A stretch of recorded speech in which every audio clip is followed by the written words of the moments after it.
Prepárate para sumergirte en un viaje fascinante a través de los misteriosos y reveladores escritos de Nag Hammadi.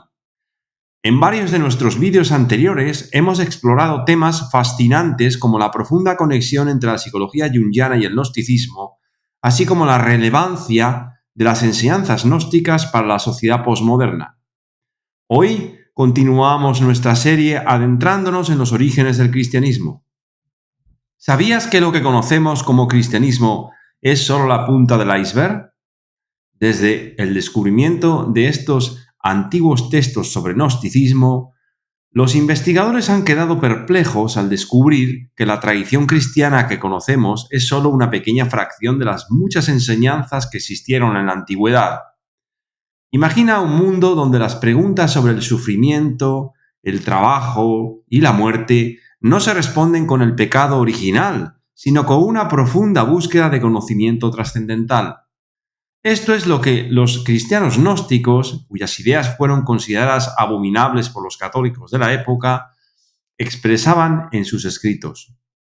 Para ellos, la ignorancia era la verdadera raíz del problema y la gnosis, o el conocimiento de la realidad más allá de lo mundano, era el camino hacia la verdadera comprensión.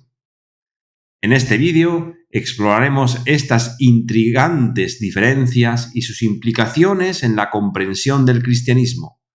Asegúrate de darle like, suscribirte para más contenido revelador, compartir este vídeo y dejarnos tus pensamientos en los comentarios. Juntos desentrañaremos los misterios que yacen bajo la superficie de lo que creíamos conocer. ¡No te lo pierdas! Tanto la biblioteca de Nag Hammadi, descubierta en los años 40 del siglo XX, como otros textos gnósticos descubiertos durante el siglo XIX, como el Códice Bruce o el Evangelio de María, han sido objeto de numerosas investigaciones. Los expertos han llegado a un consenso general acerca del gnosticismo. Este fue un movimiento muy extendido en los orígenes del cristianismo que se nutre de fuentes de diversas tradiciones. Entre ellas cabe destacar el judaísmo esotérico, el platonismo pitagorizante, el hermetismo y la religiosidad indoirania presente en documentos como el Avesta, los Upanishads de la India, los himnos gathas en el mundo persa, en los tratados persas pelevis como el Bundahishn o el Denkart, que, si bien son reelaborados en los siglos IX y X después de Cristo, conservan restos de creencias muy antiguas anteriores a la aparición del cristianismo. No obstante, diferentes eruditos han indagado en el contexto cultural y en las experiencias que dieron lugar al desarrollo del gnosticismo. Así, el profesor Grant ha sugerido que el gnosticismo apareció como reacción ante la destrucción de las ideas religiosas tradicionales, tanto judías como cristianas, después de que los romanos arrasaran Jerusalén en el 70 después de Cristo. Gilles Quispel, por su parte, amigo de Jung, propuso que el gnosticismo tuvo su origen en una experiencia del sí mismo que es potencialmente universal, expresada mediante un mito religioso. Hans Jonas describe el gnosticismo como una clase de visión del mundo, trazando un paralelismo entre el gnosticismo y el existencialismo. Nosotros, desde luego, no compartimos ese paralelismo, aunque estamos de acuerdo en que las circunstancias espirituales que propiciaron la extensión del gnosticismo en los orígenes del cristianismo comparten similitudes con la situación actual. El erudito británico Dodds caracterizó el gnosticismo como un movimiento cuyos escritos proceden de la experiencia mística.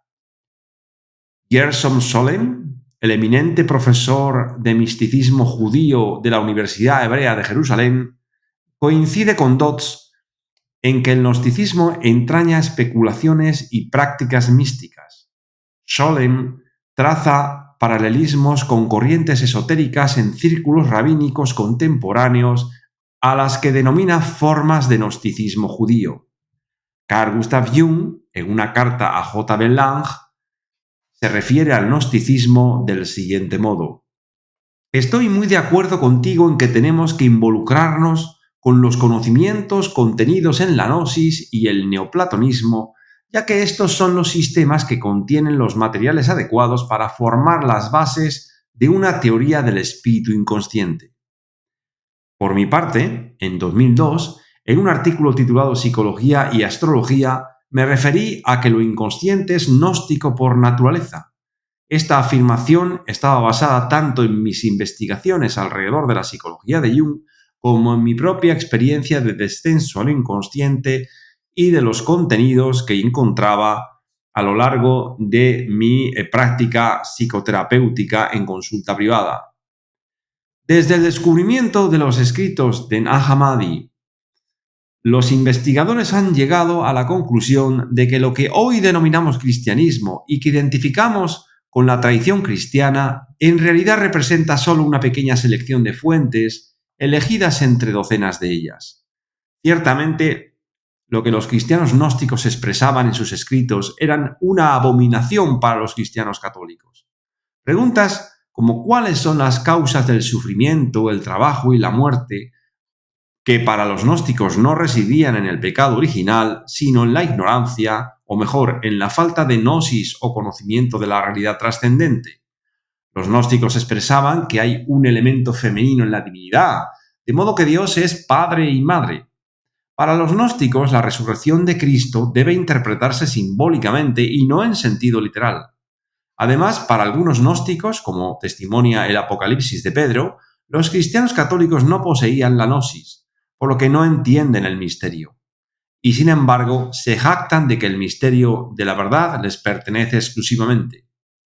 Algunos investigadores consideran que la oposición de los cristianos católicos a los puntos de vista de los gnósticos se debió tanto a razones religiosas y filosóficas como sociales y políticas. Y esto es así porque las discrepancias religiosas conllevan implicaciones sociales y políticas cruciales para el desarrollo del cristianismo como religión institucional. Así, aquellos grupos de personas que expresaran ideas que tuvieran implicaciones contrarias al desarrollo institucional del cristianismo fueron considerados herejes o heterodoxos, mientras que los que lo apoyaran se consideraron ortodoxos. En este sentido, que los ortodoxos del siglo II insistieran en que debía de interpretarse la resurrección de Jesús desde un punto de vista literal, rechazando todas las demás interpretaciones como heréticas, no solo se realizó por cuestiones dogmáticas, sino también políticas. Semejante interpretación legitima la autoridad de ciertos hombres que pretenden ejercer la dirección exclusiva de las iglesias como sucesoras del apóstol Pedro. Desde el siglo II en adelante, la doctrina ha servido para validar la sucesión apostólica de obispos, siendo la base de la autoridad pontificia hasta la actualidad. De ese modo, los gnósticos que interpretaban la resurrección desde un punto de vista simbólico y la entendían como el proceso mediante el cual el neumático adquiría la gnosis, eran denunciados como herejes y así se les desautorizaba frente a la perspectiva ortodoxa. De hecho, para los gnósticos, la interpretación literal de la resurrección del cuerpo era la fe de los necios. En el Tratado de la Resurrección de la Biblioteca de Nag Hammadi, un maestro se dirige a su discípulo y le dice lo siguiente: no supongáis que la resurrección es una aparición, es decir, una fantasía o una irrealidad. No es una aparición, más bien es algo real. En lugar de ello, uno debería mantener que el mundo es una aparición más que una resurrección. El maestro, por tanto, explica al discípulo que la existencia humana ordinaria es una ilusión, esto es, la muerte espiritual, y el ser humano que así vive es un muerto en vida. Por eso continúa diciendo que la resurrección es la revelación de lo que existe verdaderamente, y una migración, es decir, un cambio o una transición hacia la novedad, es decir, hacia lo venidero. En el Evangelio de Felipe, otro documento de la biblioteca de Nag Hammadi, se expresa una idea semejante cuando dice: los que dicen que primero morirán y luego resucitarán están en un error. Deben recibir la resurrección mientras estén vivos. Por lo tanto, lo fundamental para los gnósticos es la experiencia de la resurrección. no como un hecho que le ocurrió al Jesús histórico, sino como la posibilidad de experimentar la resurrección en el presente. Con estos pocos ejemplos nos damos cuenta de que la posición ortodoxa se apoyaba en unas enseñanzas públicas, exotéricas con X, que Jesús y los apóstoles ofrecían a los muchos, mientras que las enseñanzas gnósticas, además de las enseñanzas públicas, ofrecían un saber esotérico con S, secreto, conocido solo por los pocos. Aquí llegamos a un asunto crucial. Considero que, además de las consecuencias políticas y sociales de ambos enfoques, basados en experiencias bien diferentes, hay que introducir un elemento nuevo en la ecuación para comprender las reacciones enconadas de los padres de la Iglesia contra los gnósticos y, en general, contra toda posición heterodoxa. La idea que los gnósticos expresan acerca de las diferencias antropológicas entre los ílicos, los psíquicos y los neumáticos. Esta distinción pone al descubierto una jerarquía en la obtención de la gnosis, por lo que ésta solo le es concedida a una élite. El resto, por más que se esfuercen, nunca obtendrán la gnosis, pues ésta no depende de la voluntad, de la intención y de los supuestos méritos de la persona, sino que, como ya explicamos en uno de nuestros vídeos anteriores, se produce por la naturaleza propia del gnóstico y no por su conducta. La idea de que haya un grupo de personas que son elegidas por el Padre o el trascendente para ser salvadas, mientras que otras no lo serán nunca por más que se esfuercen, siempre ha provocado reacciones contrarias como la desconfianza, la hostilidad, la marginación y la persecución, habitualmente por incomprensión, envidia, rechazo y miedo. Y esto no solo en el seno de una institución religiosa como la cristiana, sino que con la modernidad y la posmodernidad, tanto los socialistas como los comunistas rechazan toda jerarquía espiritual al poner el énfasis en la igualdad y en la abolición de toda forma de liderazgo basada en una superioridad espiritual como consecuencia de un conocimiento iniciático, dado que en ello ven una forma de desigualdad y de injusticia. De ahí que Carl Gustav Jung afirme en la página 272 del capítulo Presente y Futuro del libro Civilización en Transición lo siguiente. La revolución comunista ha envilecido a los hombres aún más que la psicología colectiva democrática al arrebatarles la libertad en sentido social, moral y espiritual. Con independencia de las dificultades políticas, también Occidente tiene una gran desventaja psicológica que se puso de manifiesto en la época del nacionalsocialismo alemán. Ahora puede señalarse la sombra con el dedo y naturalmente se encuentra con toda claridad en el país situado al otro lado de la frontera política. Y por supuesto nosotros nos hallamos en el lado del bien. Jung evidencia aquí una actitud que es extensible a todos los regímenes socialistas y comunistas que se ha dado en llamar superioridad moral y que tiene el gran inconveniente de señalar y criminalizar al adversario político.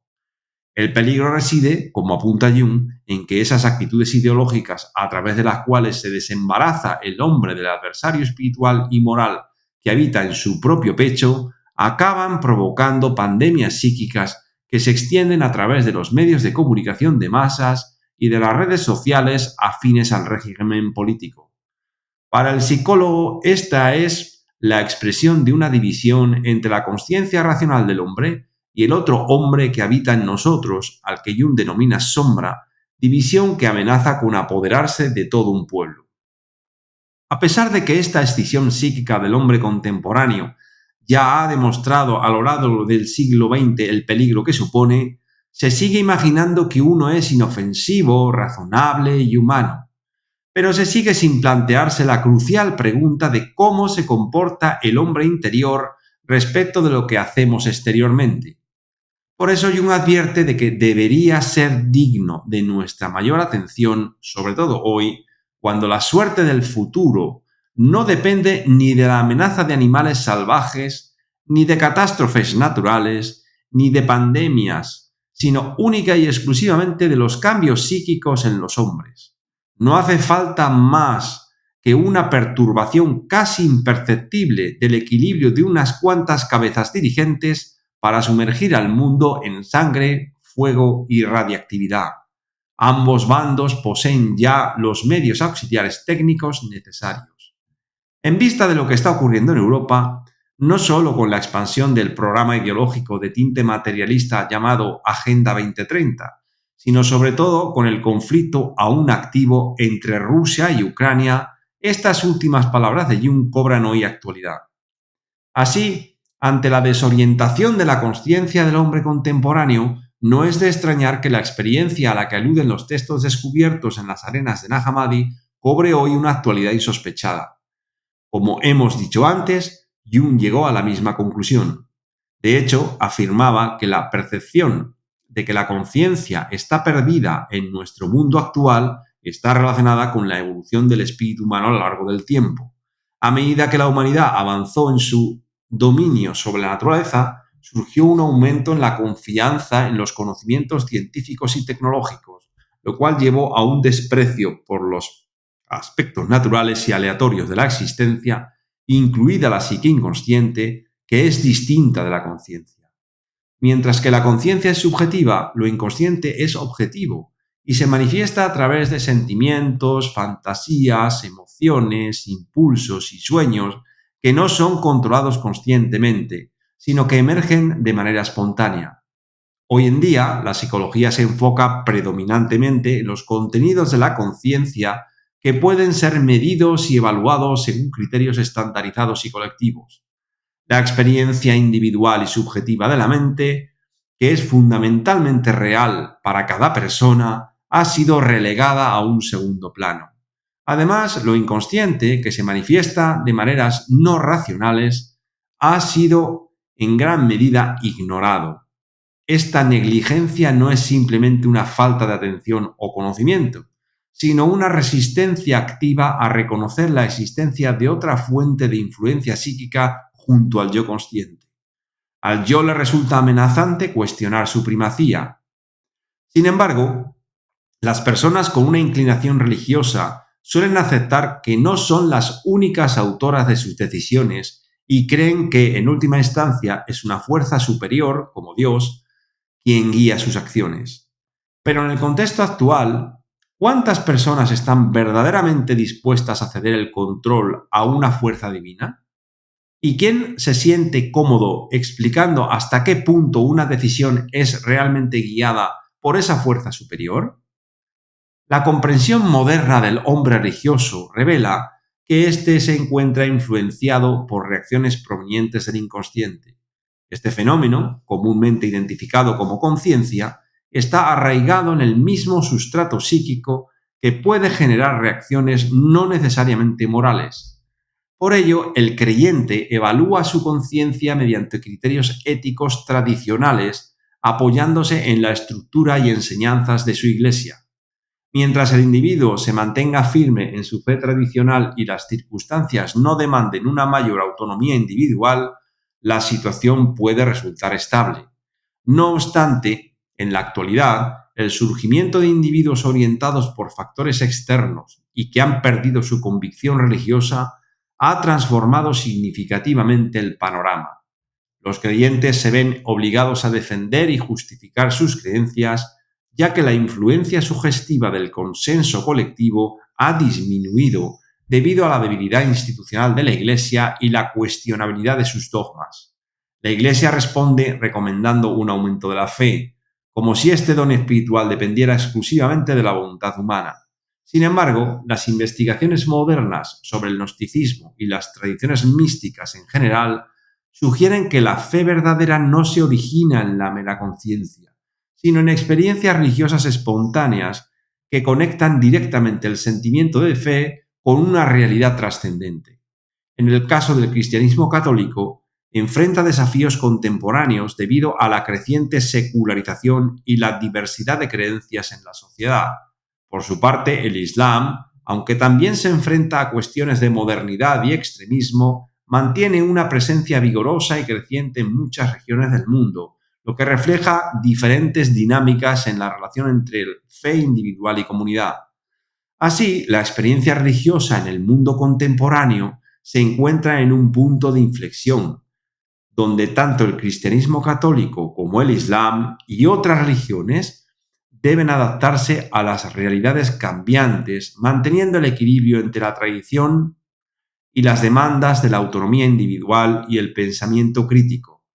No obstante, el asunto de la experiencia religiosa solo admite una respuesta, y es que el hombre esté dispuesto a cumplir con la exigencia del autoconocimiento riguroso, esto es, la gnosis auténtica, tal como lo hemos definido en los capítulos sobre gnosis y Jung.